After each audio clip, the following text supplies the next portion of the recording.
Hello mga kalis, good morning. Today is Friday and sasamahan niyo na naman ako sa aking Friday ganap. Charis. Ayan, wala pa akong ganap ngayon kasi maaga pa. Nung oras na ba? 10:41 na po ng umaga. So, si Madam nag-breakfast na siya. Kakaalis niya lang, dito siya kumain sa kitchen. Habang ako ay nagkakape. Ayan, nagkakape ako tapos pinartneran ko ng Skyflakes. Tapos siya naman, ito yung kinain niya. Yan, naglagay ako dito ng olive oil, tapos ginawan ko siya ng sandwich. Tapos yung shahi niya, tapos ito yung tubig. Kakaalis niya lang dahil nag-umpisa kaming nagkirgiran ni Madam mga 9:30. Maaga. Pumunta kasi siya dito. Nag-breakfast. Iiniwan ko siya kasi nga ayaw ko munang magchismisan ng maaga. Ayan. Tapos, pagkabigay ko ng pagkain niya, pumunta ko dun sa kwarto, pinuntahan ko si Sharon dun sa kwarto ni Penteta at saka kay Madam H kasi naglilinis siya. Ayun, pagbalik ko dito, inantay niya pa talaga ako, kumain siya ng paunti-unti. So ayun, medyo malamig na yung kape ko. So umupo na lang ako. Sabi niya na siya, ayan. Sabi niya naman sa akin, umupo ka, magkape ka na, mag-breakfast ka na, ganun. So, umupo ako. So, ayun, doon na nagsimula yung chismis namin. Chismisan kami about her past life, Charis, yung mga nakaraan niya. Na hindi pala sila mayaman noon. Kasi hindi naman pareho yung mga, ano yun, hindi pareho noon at ngayon, medyo ngayon. So, ayun, nandito siya. Wala pala sila Prenteta at Madam H dito mga kadols. Pumunta sila kagabi, kahapon. What time show? Pag kauwi niya galing duty, kumain muna siya tapos umalis na sila. Naready ko na lang yung naready ko na lang yung dadalhin niya. Tapos, pinacheck ko sa kanya kung okay na ba yun.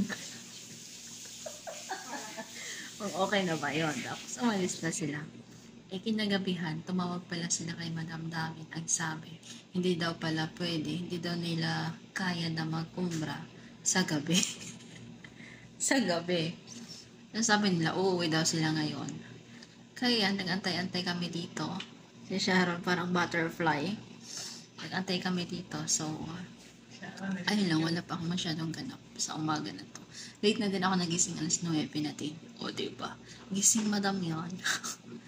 So, ayan, nawawalan ko lang yung kape. Nawawalan ko lang yung kape ko. Nag-aantay ako kay Baba at magising. So, let's see later kung ano yung mga ganap natin mamaya or kung ano yung lunch namin. O, diba? Hindi ako nagkakamali. Nagising na si Baba.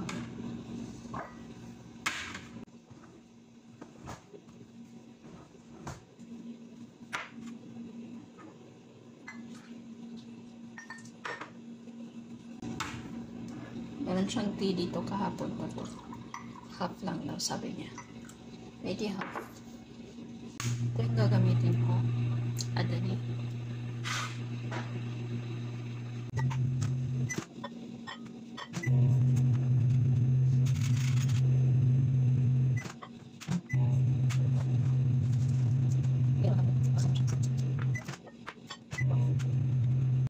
Naihatid ko na yung kanyang kailangan. Ito naman, pinainit ko yung camel milk, pero sira na. Tignan ko nga yung expiry date niya. 10/6. Ano ba ngayon?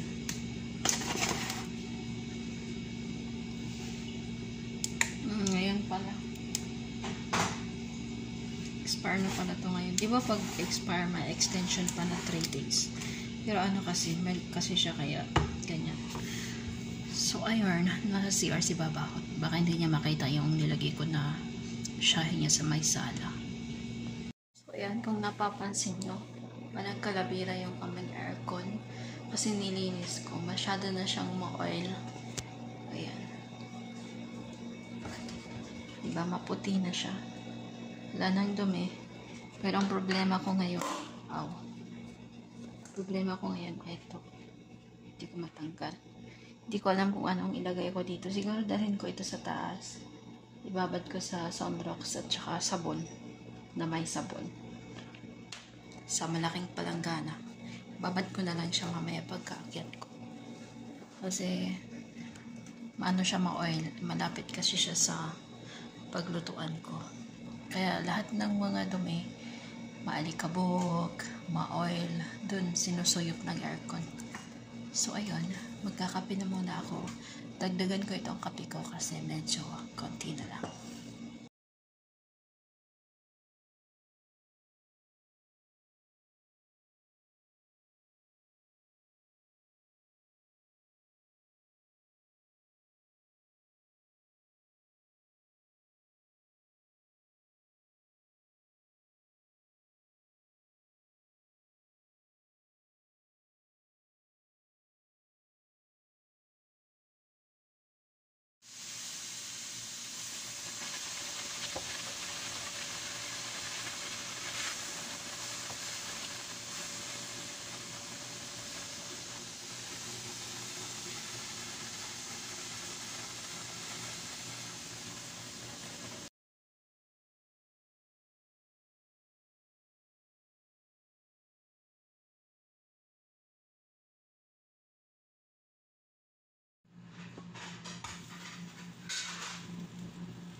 Yes.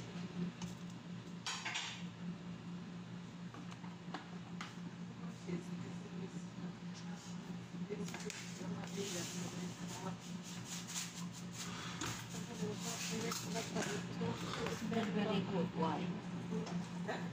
Very good.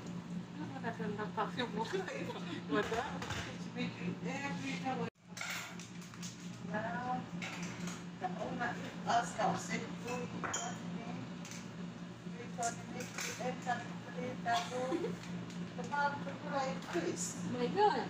Okay.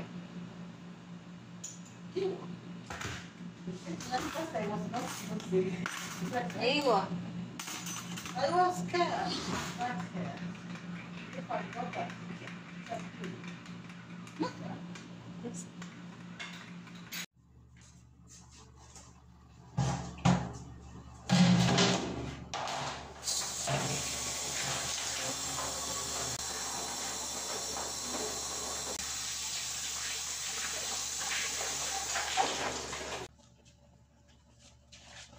Hindi ko alam kung paano siya tanggalin.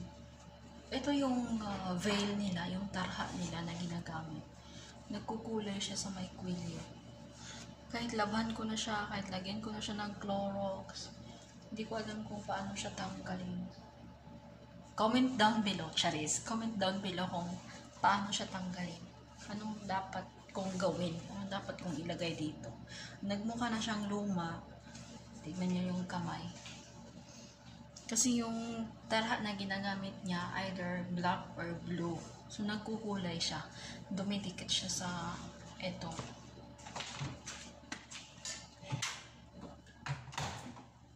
Ayan.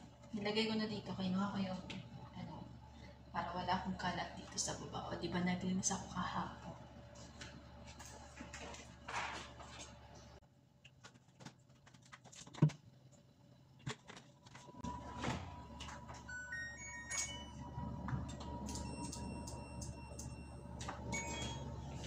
So, ayun mga kados, iniwan ko yung aking sinaing sa baba. Nagsaing ako ng kanin for my baba. Umakyat ako para maglaba. Tapos, yung pinaka-goal ko ngayon, sana man lang makapag-plansya ako ng kahit konti. Ayan, tingnan nyo naman yung kwarto ni Sharon Conoto. Kung anong hitsura. Update natin sa kanyang kwarto. Ayan, plansyahin, plansyahin, plansyahin, plansyahin. Ayan, yung pinaka-goal ko talaga ngayon is makaplansya man lang ako ng konti.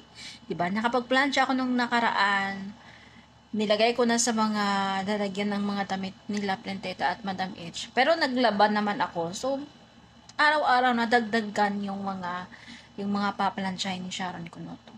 So, palagi kong sinasabi sa kanya na kapag may free ka or sa gabi, bago ka matulog, magplansya ka man lang ng konting damit para mabawas-bawasan naman. Pero hindi ko alam kung bakit hindi siya nagplansya. Sobrang dami niyang time sa pagdot-dot sa kanyang cellphone, nandun sa TikTok, sa Facebook, ganon. So, ako yung tipo ng tao na kung magsasabi ako isang beses, dalawang beses, okay na yun. Pag hindi nagawa, edi ako yung gagawa. Hindi naman ako yung tao na susumbong kay madam, ganyan, nagpapapapil. So, hanggat kaya kong gawin, ay gagawin ko. So, ngayon, sana man lang ay may free ako ngayon para matulungan ko siyang mamalansya. 'Di ba? Pinaka-goal ko talaga ngayon is matanggal ko 'yan lahat para may space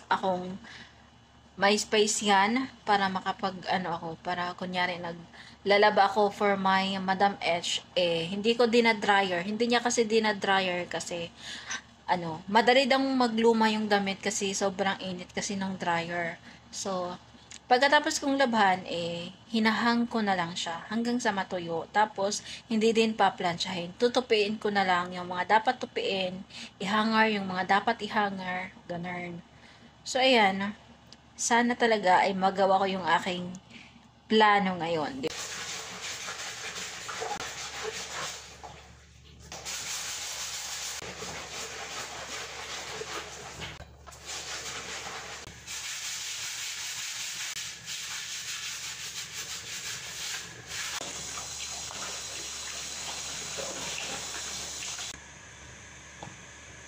Ayan, malinis na po siya. Meron lang konting-konting dumi, pero ox na yan. Pwede na yan. Hindi ko kasi nilagyan ng Clorox. Kasi, matapang yung Clorox. Baka kapag sinigi-sigi ko siyang lagyan ng Soundrox, baka masira na. So, ayan. Pwede na yan.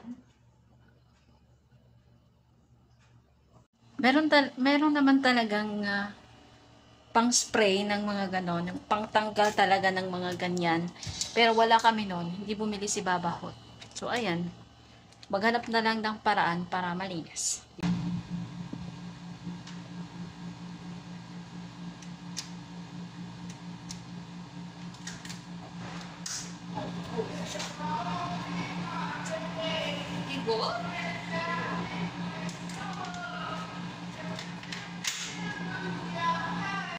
Ay mga kados, may biniling pagkain si Baba. Lahat ng binili niya is pareho lang. Isang order. Ayan, may rice, tapos may chicken. Napakasarap ng chicken na ito mga kados. Hindi ako nagsisinungaling sa inyo at napakasarap nito. Ayan. Kain po tayo. Kumain na din sila, madam. Silang dalawa ni Babahot. Kasi si Caleb, my enemy is lumabas. Ewan ko sana naman lumayas yun. Ay kasama pala siyang sauce mga kados. I think tahina. Tapos may sili. Napakalaki. Hindi ako kakain yan kasi for sure napakaanghang yan. Mix pala yung rice. May yellow, may orange. Hati kami ni Sharon Panoto ng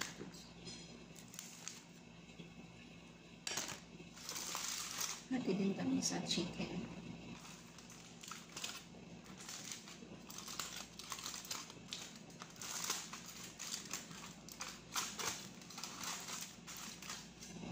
Kanya yung leg part. Best. Kain po. Masarap po kapag may rice. Wow.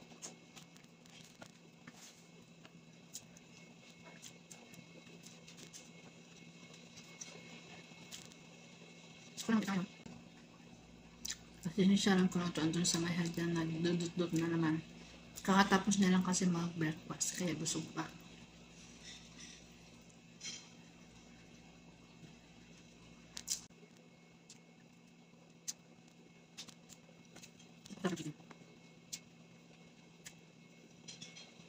Mga kados, medyo maaliwalas na dito banda na i-plansya ko na siya lahat. Tapos, ito na yung pinaglabhan ko. Hindi ko siya dinryer kasi pang duty. Ayan. Madami pa namang oras dahil nga Biyernes pa naman ngayon, so hindi ko na siya i-dryer. Tapos ito kay Madam Edge. Tapos yan, yung mga socks niya, hindi ko din na dryer. Diyan lang yan hanggang sa matuyo. Ayan, may pagsampayan ako ng mga damit ni Madam Edge. Ayan, so ayan, hindi ko pa na i-plancha. Napakadami. Ganito yung itsura niya kasi nilabhan ko ito. Napakatagal na nito. Nung isang linggo ko pa siya nalabhan, pero hindi ko pa siya na-i-plancha. Tapos ito, mga bed cover, halo-halo na yan lahat. Hindi pa naman kailangan yan ngayon, so may time pa akong mag-ano. So ito naman, yung damit ni Prentita, ni Madam Damin, tapos yung pamunas ko dun sa kusina, yung pangtakip ng mga pagkain, yung pang ano ng mga pinggan, pamunas, ayan. Ito damit ni Madam H at saka ni Madam Damin. Tapos ito naman, damit ito lahat ni Baba. Ito yung short niya. Hindi, yung pang sapaw niya sa tube. Tapos t-shirts, madaming t-shirts. Tapos yung salwal niya, yung parang pinaka-brief niya. Tapos isang tube lang. Ito, habang nagpa-plancha ako, may nakita akong mga mancha-mancha dito. So, ibababad ko siya mamaya sa Clorox. Ayan. So, naiplansya ko na din yung lahat ng mga tube ni Baba Hot. Ayan, meron pang natira 3. Tapos ito na i-plancha ko na. Pati na yung mga abaya na pinaglabhan ko ng nakaraan. Ito na yun. Tapos ito. O diba, napakadami kong nagawa. 2 oras lang ako dito sa taas. Ito naman yung mga sa ulo ni Baba Hot. Binabad ko siya sa Clorox. Para magtanggal yung mga yellow-yellow niya. Yan, hindi ko siya masyadong ibababad kasi masisira siya. Mag-open yung dito niya, masisira siya. Maglambot siya, hindi na siya parang matigas. Siguro mga 30 minutes pwede na yan. Tanggalin. Tapos i-ano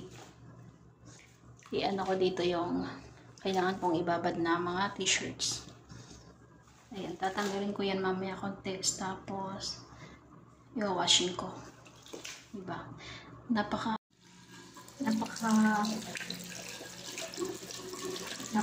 ng Tapos dumating na pala yung dalawa kasi nga umuwi sila. Bukas pa sana yung uwi nila. Pero umuwi na sila ngayon. Nagka-problema yata, parang hindi sila komportable dahil nga napakadami ng tao. So nauwi na sila, kakauwi lang. So hindi na ako bumaba dahil nandun naman si Sharon kasi nga gusto ko nang matapos yung aking planong planong pagtatapos ng mga plansyahin. So, magpapahinga lang muna ako. Konti na lang yung natira. Ito na lang yung mga bed cover. Hinihingal ako. So, ayun lang. And, see you later kung ano pa yung magagawa ko. And then, si Madam H pala mga kados, nagtanong siya kung may soup ba daw natira kahapon. So, wala namang natira. Sabi ko wala. Tinawag niya ako kanina. Alam kong dumating sila. Tawag siya ng tawag sa akin. Nung narinig kong tinawag niya ako, binuksan ko yung tubig. Diba? Tapos, pinakit si Sharon, pinatawag ako. So, bumaba ako. Nagpapaano lang pala. Nagtanong lang kung may soup pa. So, wala naman. Umakyat na ako ulit. Tapos, dito na ako. Gusto ko magpahinga. Sakit yung pa ako. Charis. So, tatanggalin ko na siya mga kados kasi medyo pumuti na siya. Yan, medyo pumuti na siya.